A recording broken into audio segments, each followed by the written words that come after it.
जैसे बैठे जो व्यक्ति हैं उनका आरोप है कि गड़बड़ी वो करे तो छात्रों के भविष्य के साथ जो ये खिलवाड़ है वो क्यों हो। आप देख सकते हैं लोकसभा आयोग के साथ हमारे साथ और जो तमाम यहाँ पर छात्र हैं, आइए उनसे जान लेते हैं।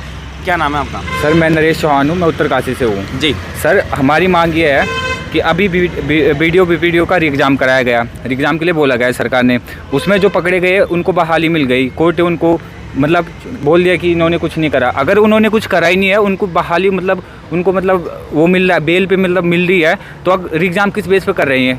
अगर जब उन्होंने चोरी करी नहीं है, वो उनको जेल ले जा रहे हैं, एग्जाम हो रहा है, मेहनती छात्र इसमें घिस रहा है। मेहनती छात्र को तो दोबारा नहीं बोल रहे कि तुमको दोबारा सेलेक्ट करेंगे।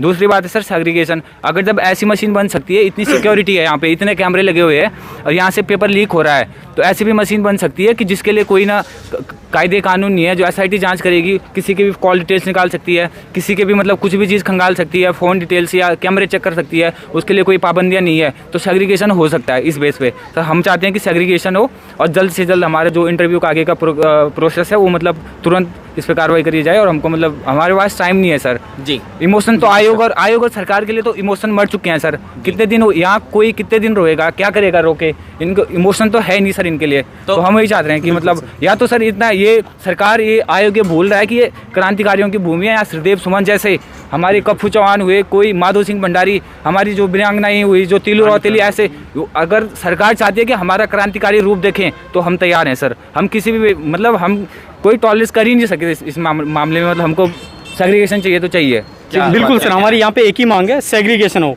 क्योंकि अभी क्या हो रहा है, पटवारी का पेपर लीक होता है, लीक होने के बाद दोबारा क्या होता है कि अब एडमिट कार्ड बनते हैं। जो बच्चा पहले बैठा था नकल करके, वो अभी दोबारा बैठेगा। किसी का फादर पेपर लीक कर रहा है, जैसे हमारे अध्यक्ष जी ने बताया था आपको बेरोजगार सिंह के, कि पहले पेपर लीक होता है, उनके पिता पेपर लीक करते हैं, दोबारा से बच्चे को एडमिट कार्ड मिल गया, दोबारा बच्चा पेपर देगा। ये कोई भी सर री एग्ज़ाम कोई सॉल्यूशन नहीं हो सकता है। सेग्रीगेशन सबसे पहले होना चाहिए। सेग्रीगेशन में जो लोग आते हैं उन्हें हमें सब के लिए ब्लैक लिस्टेड किया जाए और उन्हें सज़ा मिले, सख्त से सख्त सज़ा मिले। और हमारी एक ही मांग है, सेग्रीगेशन, ओनली सेग्रीगेशन। आयोग ने एक पीछे सूचना जारी करी थी कि जो भी लोग हैं जो पेपर लीक जिन्होंने खरीदे हैं उनको जो है आयोग बैन करेगा, वो आगे कोई भी परीक्षा नहीं दे पाएंगे। तो क्या आयोग की इस कार्रवाई से संतुष्ट अभी तक नहीं है? क्योंकि सर धरातल पे तो कुछ दिख नहीं रहा है। कितने लोगों को बैन किया गया है, ये कभी हमें ना मीडिया के माध्यम से ना समाचार पत्रों के माध्यम से किसी का नाम सार्वजनिक हुआ हो। अगर हुआ हो तो हम आज मानते हैं इस बात को। अगर हमारे साथ अभी जो है हमारा डिले कर रहे हैं पेपर की, ठीक है गड़बड़ियाँ जांच हुई है, गड़बड़ियाँ आई है, तो कुछ लोगों के तो नाम सार्वजनिक हो जानी चाहिए अब तक जी। लेकिन अभी तक ये भी नहीं हुआ है। और हमारी एक ही मांग है सब बच्चों की कि सेग्रीगेशन हो। क्योंकि इससे पहले जो वैकेंसी आई थी, नोटिफिकेशन 2013 में उसका आया था, आज 2023 आ गया है, उसका 17 में ज्वाइनिंग हुआ था। अब हमारा 21 में नोटिफिकेशन आता है, 22 मई में हम एग्ज़ाम देते हैं, अब 23 अभी चल रहा है। आप देख रहे हैं जैसे कि 1 साल होने वाला है एग्ज़ाम को। पहली बात तो इतना डिले होना नहीं चाहिए था।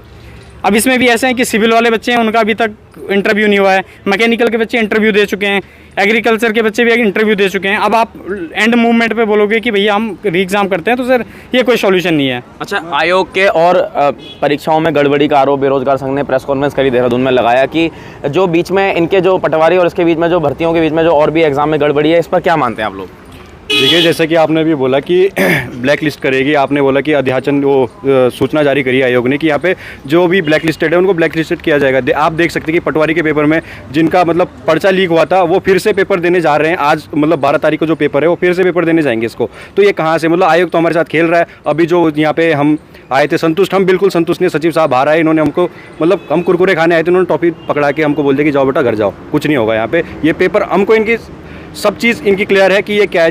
देखिए, दूसरी चीज़ ये है कि जब अनुभाग अधिकारी यहाँ पे पेपर लीक कर सकता है, तो आयोग के ही आप वेबसाइट पे जाके चेक कर सकते हैं कि वहाँ पे जो पेपर रखे जाते हैं वो डबल लॉक पे रखे जाते हैं। डबल लॉक का मतलब क्या है कि एक चाबी तो रहती है परीक्षा नियंत्रक के पास, दूसरी चाबी रहती है ये अति गोपनीय अनुभाग अधिकारी के पास। तो अति गोपनीय अनुभाग अधिकारी को तो तुमने वो कर दिया है। इस बार तुम मतलब चतुर्वेदी के सिर पर तुम खेल खेलोगे और परीक्षा नियंत्रक जिसके पास दूसरी चाबी, उसको तुम क्यों सेव कर रहे हो? मेरे को इसका आंसर जानना है। तो आयोग मतलब खुद ही में वो खो रखा है, तो वो कुछ आंसर तो करने के लायक तो है नहीं वो। मतलब पूरे तरीके से आप कह रहे हैं कि आयोग के अंदर अभी पूरी तरीके से जो सिस्टम है वो ठीक नहीं हुआ है? बिल्कुल ठीक नहीं है। अगर यहाँ पे अगर री एग्जाम की मांग होगी ना, अगर आयोग ने ये बोल दिया कि हम सेग्रीगेशन नहीं करेंगे, पहला मुद्दा तो हमारा ये है कि सेग्रीगेशन होगा और होके रहेगा सेग्रीगेशन। अगर सेग्रीगेशन नहीं होता है तो आयोग भंग होगा, नया आयोग बनेगा, यहाँ पे नए बैठेंगे, तब जाके हम री एग्जाम देंगे, वरना हम री एग्जाम नहीं देंगे। अगर ऐसा आपकी मांग पूरी नहीं होती तो क्या सर? फिर एक ही ऑप्शन हम पे रहेगा, हम बाध्य होंगे यहाँ पे बैठने के लिए।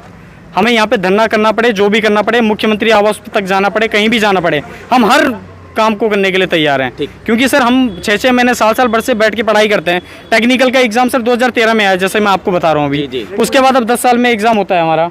जी। तो सर इसलिए अब इतना पेशेंस हमारे अंदर भी नहीं रहा है कि अब TSDC का एग्ज़ाम लीक होता है हमारा, उसकी अभी तक कोई सूचना नहीं है, कुछ पता ही नहीं चल रहा कि कहाँ से आउटसोर्सिंग से भर्ती हुई है, क्या हुआ, इसका कोई भी पता नहीं है। हम चाहते हैं कि सेग्रीगेशन हो, किस हद तक भी जाना पड़े। क्या हमारी पुलिस पे मैं प्रश्न उठाता हूँ कि क्या वो इतनी जिम्मेदारी नहीं ले सकती है कि बच्चों को सेग्रीगेट करें? पूरे संसाधन होने के बावजूद आप सेग्रीगेशन नहीं कर पा रहे हो, तो सर ये शर्म की बात है। ठीक, क्या कहना चाहते हैं अंतिम जी, में? हमारा ऐसा है, हमारे केवल 2 ही पॉइंट है। सबसे पहला तो है कि जो नाम सार्वजनिक हो जाए जिन्होंने ये कर रखे हैं सारे कारनामे, और दूसरा है कि सेग्रीगेशन हो, क्योंकि नॉर्मल सी बात है, सिर्फ नाम सार्वजनिक होना है, उन पर कोई कार्रवाई भी हो। कार्रवाई भी क्या है, नाम सार्वजनिक होंगे तो कार्रवाई तो करनी जी। है उनके, उसके बाद उनकी कार्रवाई हो, और उसके बाद नॉर्मल हमारा है सेग्रीगेशन हो, बाकी हमें कुछ नहीं। क्योंकि देखो हम एफिडेविट देने तक तैयार हैं, जब हमारी जिस टाइम पे ज्वाइनिंग हो उस टाइम पर हम एफिडेविट देने को तैयार है कि हम ये तक कहने को तैयार, हमारा अगर हम कल के दिन कुछ भी पाए जाते हैं, अगर हम गलत पाए जाते हैं, पूरी वसूली हो, पूरी वसूली, हम तो हार्ट किडनी सब लीवर निकाल दो। बट ये है कि मेहनत कभी बेकार नहीं जानी चाहिए, जो इतने साल से अभी मतलब जो चल रहा है अभी, ये चीज़ नहीं होनी चाहिए। बस हमें सेग्रीगेशन के अलावा और कुछ चाहिए नहीं, बस। ठीक, धन्यवाद। तो यहाँ पर आपने सुना, आज लोक सेवा आयोग जो पीछे मैं आपको दिखा दूं, इस पर तमाम जो आरोप हैं वो यहाँ पर परीक्षाओं के लग रहे हैं। गड़बड़ी का मामला, चाहे यूके SSSC के बाद जो जिम्मेदारी मिली थी, उसके बाद जो लोक सेवा आयोग है खुद ही सवालों के घेरे में आगे खड़ा हो गया, और सबसे बड़ा आयोग प्रदेश का जो परीक्षा कराने वाला है, जिस पर लाखों बच्चों के भविष्य के जो जिम्मा है वो इसके ऊपर है। और इसके अंदर अभी भी मांग चल रही है कि जो एक अधिकारी को पकड़ने से ये आयोग जो है, लोग आरोप लगा रहे हैं छात्र के, ठीक नहीं हो जाएगा। तमाम जो इसमें अधिकारी बैठे हुए हैं वो भी इनकी संलिप्तता इसमें हो सकती है परीक्षाओं में। तो आखिरकार इसकी जो जांच की मांग है, उसके साथ साथ सेग्रीगेशन की मांग है, वो यहाँ पर तेज हो गई है। तो खास कवरेज के लिए आज हरिद्वार में हम लोक सेवा आयोग के बाहर से मौजूद थे। फिर मिलते हैं किसी अगले मुद्दे के साथ, तब तक आपका बहुत बहुत धन्यवाद।